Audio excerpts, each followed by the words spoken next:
Hello बच्चों, नमस्कार। मेरे प्यारे बच्चों, आप देख रहे होंगे कुछ लिखा हुआ है बोर्ड पे। तो आपको ये तो पता ही होगा, कैलेंडर की कुछ पॉइंट यहाँ पर लिखे हुए हैं। और इससे पहले मैंने 4 वीडियो आपके बना चुका हूँ और ये आपका 5वां वीडियो है। एक वीडियो के अंदर केवल एक कंसेप्ट को हमने समझाया है। इस वाले में थोड़ा सा बेसिक चीज़ें आपको समझा देते हैं कि लीप वर्ष कैसे निकाली जाती है, कि जो वर्ष दी गई है वो लीप वर्ष है या नहीं है। और ये समझा देंगे कि कितनी, अगर कोई भी वर्षें दे दी जाएं आपको, तो उन वर्षों के बीच में कुल कितनी लीप वर्ष आएंगी। तो ये दोनों कंसेप्ट को आज हम आपको इस वीडियो के अंदर समझा देंगे। चलो आज वो समझते हैं आप लोग, और पढ़ते रहिएगा और साथ साथ में नोट्स ज़रूर बनाते रहिएगा, ठीक है ना। क्योंकि यहाँ जब पढ़ाता हूँ तो बहुत ही शॉर्ट नोट्स की तरीक़ा से पढ़ाना होता है, कि कुछ चीज़ों को एकदम लिख देते हैं कि हाँ भैया यहाँ से ये चीज़ समझ लीजिएगा। तो मेरे प्यारे बच्चों, अगर मैं बात करूँ यहाँ पर, तो आप देख रहे होंगे कैलेंडर, तो उसमें 2 तरीक़ा की वर्षें होती हैं। एक तो सर आपकी साधारण वर्ष होती है और एक कैसी होती है, लीप वर्ष होती है। तो आपने कहा कि सर एक तो साधारण वर्ष होती है और एक कैसी वर्ष होती है, लीप वर्ष होती है। ये अभी ज़रूर समझाएंगे कि 365 दिन कहाँ से आए और 366 दिन कहाँ से आए। ये जो आपको अभी थोड़ी देर में समझाते हैं।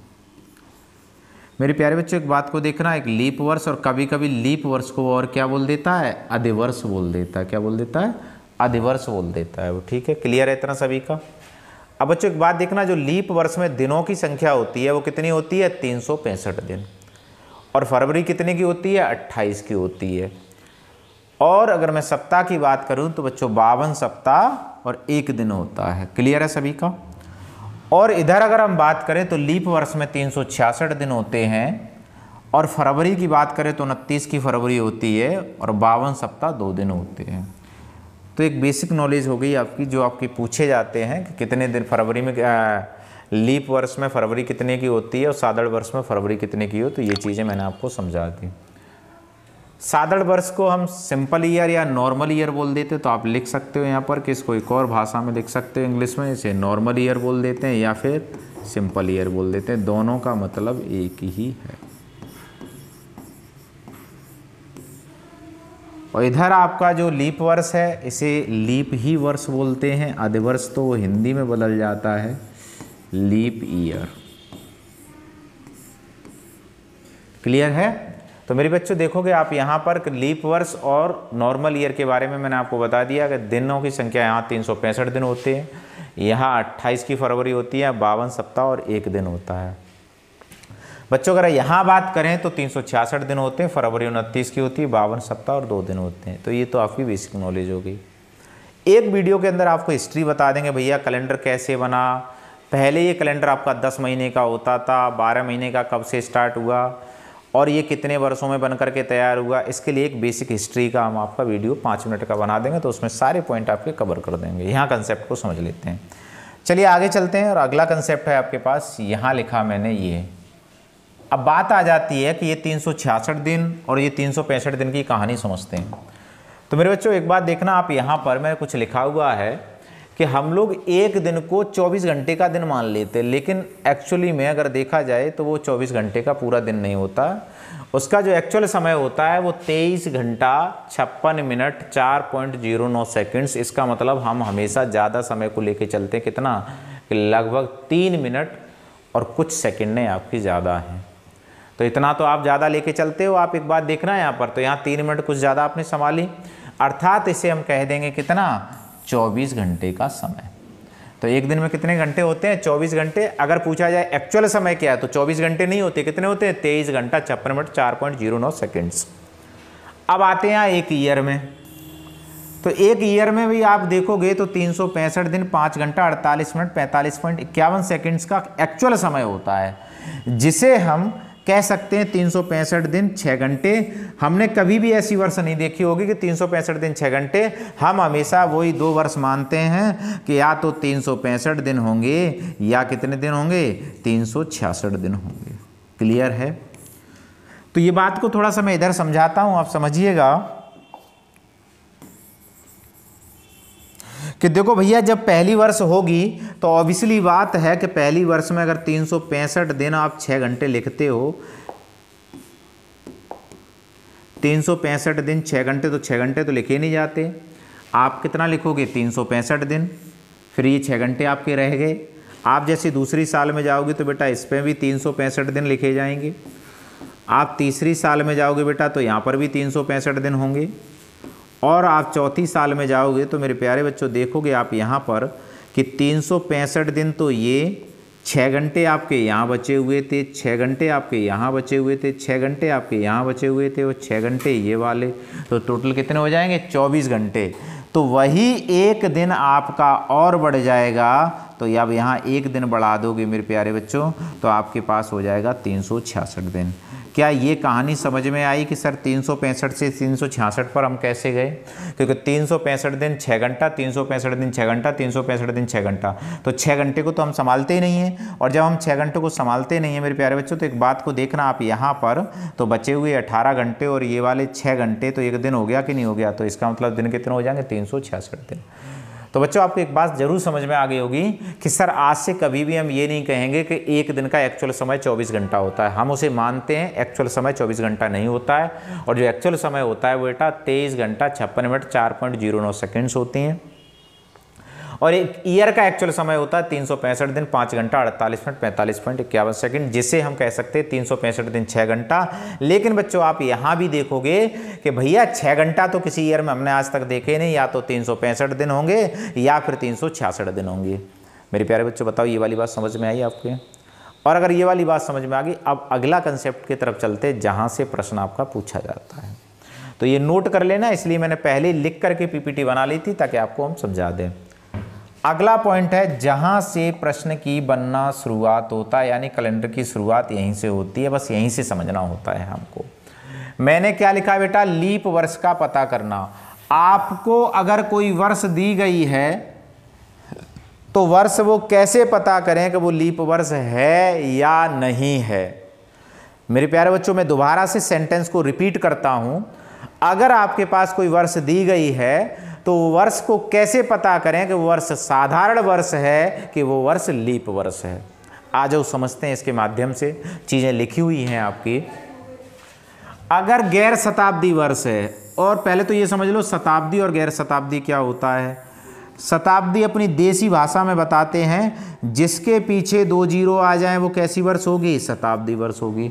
और जिसके पीछे 2 जीरो ना आए वो कैसी वर्ष होगी? गैर शताब्दी वर्ष होगी। क्या कहानी समझ में आई आपके? तो शताब्दी वर्ष वह वर्ष होती है जिसके पीछे 2 जीरो आती हो, और गैर शताब्दी वर्ष वह वर्ष होती है जिसके पीछे 2 जीरो नहीं आए। ये अपनी देसी भाषा में आपको हमने समझा दिया कि नहीं तो आप ऐसे अगर किताब में पढ़ोगे तो ऐसे लिखा होता शताब्दी वर्ष हम वह उस वर्ष को कहते हैं जो 100 का गुणज हो। क्लियर है ना? इस तरीके से लिखा होगा तो आप भूल जाओगे गुणज क्या होता है। ठीक है ना? तो इससे अच्छा सीधा सिंपल सा फंडा है, जिस वर्ष के अंत में अगर 2 जीरो आ रही हैं, 2 शून्य आ रही हैं, तो वर्ष हमारी कैसी वर्ष होगी? शताब्दी वर्ष होगी। और जिस वर्ष के अंत में 2 जीरो नहीं आ रही हैं तो वर्ष हमारी कैसी वर्ष होगी? गैर शताब्दी वर्ष होगी। अभी क्वेश्चन करेंगे हम लोग, समझेंगे उधर। तो अगर बच्चे हम यहाँ कहें कि वर्ष के अंतिम 2 अंकों में 4 से भाग देते हैं, कौन सी वर्ष में? गैर शताब्दी वर्ष में। और शताब्दी वर्ष में कितने का भाग देते हैं? जो भी वर्ष दी जाए, क्योंकि पीछे 2 जीरो आ रही तो 2 जीरो हम और बढ़ा देते हैं बच्चे। इसका मतलब है हम कितने का भाग दे देंगे? वहाँ हम 400 का भाग दे देंगे। और यहाँ कितने का भाग देंगे? 400 के भाग देंगे। एक एग्जाम्पल ले लेते हैं कि मैंने यहाँ पर लिखा 2024।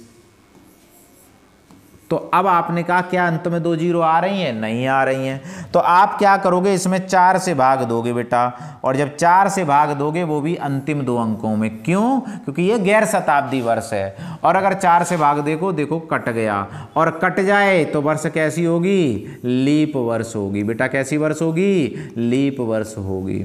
और लीप वर्ष होगी तो फरवरी कितने की होगी? 29 की होगी। एक एग्जाम्पल और लेते हैं हम यहीं पर। इधर लिखा बेटा मैंने 2023। और मेरे प्यारे बच्चों अगर मैंने 2023 लिखा तो अंतिम 2 अंकों में हम 4 से भाग देंगे।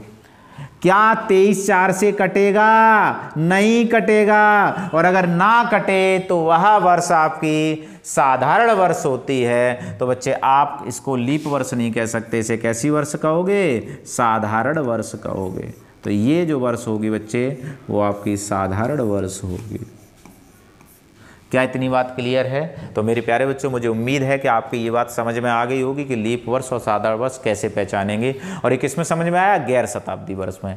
अब समझते हैं शताब्दी वर्ष को कैसे पहचाने कि वो लीप वर्ष है या नहीं है। तो एक एग्जाम्पल इधर लेते हैं हम यहाँ पर, और वो एग्जाम्पल है आपके सामने कि मैंने लिया भैया 1700। बताओ ये वर्ष कैसी है? शताब्दी वर्ष तो है ही है, उसके बाद ये लीप वर्ष है या साधारण वर्ष है? तो कितने का भाग दोगे? 400 का। क्या 400 से 1700 कट जाएगा? नहीं कटेगा। अगर कट जाता तो लीप वर्ष होती, और नहीं कटेगा तो साधारण वर्ष होगी। तो बच्चों आपने देखा होगा यहाँ पर कि आपने देखा सर ये संख्या 400 से नहीं कटेगी तो ये वर्ष हो जाएगी साधारण वर्ष। साधारण वर्ष। क्या बच्चों ये वाली बात आपकी क्लियर है? एक एग्जाम्पल और लेते हैं हम लोग, फिर आगे बढ़ेंगे। बच्चों आप यहाँ देखोगे कि यहाँ मैंने लिखा बेटा आपका 1600, कि बताओ भैया जो 1600 वर्ष है, 1600 भी वर्ष है, क्या ये शताब्दी वर्ष, क्या ये लीप वर्ष है या साधारण वर्ष है? तो आपने कहा कि सर अभी आपने एक बात हमको बताई थी, अगर शताब्दी वर्ष दी जाए तो उसमें हम 400 से भाग देंगे, और अगर 400 का भाग पूर्णतः चला जाता है, यानी वो जो दो वर्ष दी जाती है 400 से पूर्णतः विभक्त हो जाती है, 400 का भाग चला जाता है, तो वह लीप वर्ष होगी, अन्यथा साधारण वर्ष होगी अगर नहीं जाएगा तो आपने कहा 400 का भाग दो, तो आपने यहाँ 400 का भाग दिया। क्या ये 400 से 1600 कटेगा? हाँ सर कट जाएगा। और अगर कट जाएगा तो फिर ये वर्ष कैसी होगी? ये वर्ष आपकी लीप वर्ष होगी मेरे प्यारे बच्चों। तो ये वर्ष आपकी लीप वर्ष होगी। मेरे प्यारे बच्चों आप कमेंट करके बताइए कि आपको ये वाली बात समझ में आ गई कि हमें लीप वर्ष कैसे पहचानना है और साधारण वर्ष कैसे पहचानना है। तो ये मैंने दो एग्जाम्पल आपके सामने लिए। क्या इतनी बात क्लियर है? और समझते हैं थोड़ा सा, इसमें एक दो एग्जाम्पल और ले लेते हैं। तो एग्जाम्पल हमने लिए बेटा यहाँ पर कि बताओ बेटा जल्दी से ये वर्ष साधारण वर्ष है या थोड़ी सी वैसी ईयर ले लेते हैं कि बताओ बेटा 2192 कैसी वर्ष है? ये वर्ष साधारण है या लीप वर्ष है? तो आपने कहा कि सर हम हाल बता देंगे, अभी तो आपने समझाया ही है हमको। तो साधारण वर्ष है या लीप वर्ष है? तो आपने कहा कि सर इसमें हम क्या करेंगे? 4 से भाग देंगे। क्यों? क्योंकि ये गैर शताब्दी वर्ष है। तो आपने कहा सर हम 4 से भाग देंगे अंतिम 2 अंकों में, तो 92 में हम 4 से भाग देंगे। क्या ये 92 कट जाएगा? हाँ सर कट जाएगा। और अगर कट गया तो वर्ष कैसी होगी? कि सर ये लीप वर्ष होगी, और लीप वर्ष होगी तो फरवरी कैसी होगी? कितने की होगी? तो आप कहोगे सर फरवरी 29 की होगी। क्या मेरे प्यारे बच्चों ये वाली बात समझ में आ गई आपके? एक एग्जाम्पल और ले लेते हैं, और अगला एग्जाम्पल है आपके सामने इधर कि मैंने कहा चलिए एक ईयर और आपके सामने लिखी कि बताओ भैया ये जो वर्ष है ये कैसी वर्ष है? मैंने लिखा 1100 या 1933। बताओ ये वाली वर्ष कैसी है?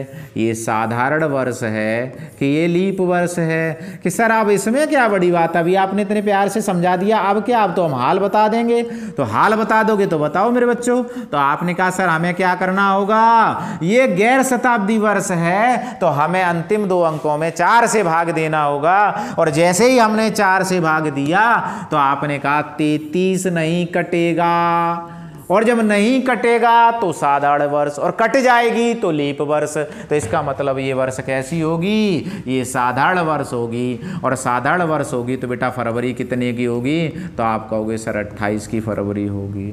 मेरे प्यारे बच्चों बताना ये वाली बात आपके समझ में आ गई? उम्मीद है मेरे प्यारे बच्चों आपके सभी के समझ में आ गया होगा। क्लियर है सभी का? तो आज की वीडियो में हम इतना ही रहने देते हैं। तो आज मैंने आपको क्या बताया कि लीप वर्ष और साधारण वर्ष को बताया कि कैसे पहचानते हैं। अगले वीडियो में हम विषम दिनों की संख्या और कुल लीप वर्ष कितनी होंगी, ये वाली संख्याएं कैसे निकाली जाती हैं, ये आपको हम बताएंगे। मेरे प्यारे बच्चों आपका काम है चैनल को ज़्यादा से ज़्यादा सब्सक्राइब करवाना और शेयर करना, क्योंकि धीरे धीरे जैसे ही 500 सब्सक्राइबर होंगे उसके बाद क्लास आपकी लाइव स्टार्ट हो जाएगी। फिर आपका टॉपिक वाइज एकदम 1.5 घंटे की क्लास चलाई करेंगे ताकि एक दिन में एक टॉपिक आपका फिनिश कर दिया जाए। धन्यवाद आप सभी।